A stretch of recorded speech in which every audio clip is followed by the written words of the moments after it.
Nakuryente at nahulog sa ginagawang gusali ang isang construction worker sa Cebu City. Hindi pa agad nasagip ang biktima dahil sa mga nakalaylay na spaghetti wire. Nasa frontline ng balitang yan ang ating Visayas correspondent, John Aroa, exclusive.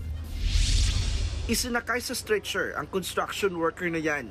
Dahan-dahang ibinaba ng mga rescuer mula sa ikalawang palapag sa capital site sa Cebu City.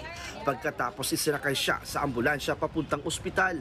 Kinilala ang biktimang si Joy Pase.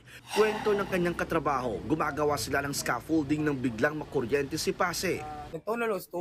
Noong inabot ko yung tubo, sabi ko, sandali lang Brad, kukunin ko muna tong paparating na tubo.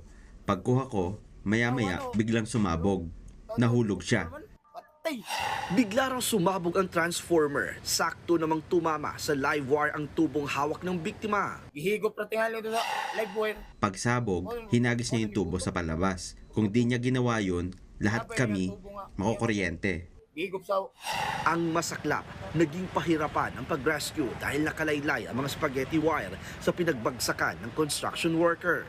Dahil dyan, saglit na pinatay ang linya ng kuryente sa lugar. Pansamantala namang ipinatigil ang operasyon sa lugar. Lalagyan din daw ng cover ang kable para di na maulit ang insidente. Kanipot sila, wakod mo. Lubhang napakadelikado. Hindi rin nila sinuot yung safety harness nila. Kung meron pa siyang safety harness, hindi yun mahuhulog.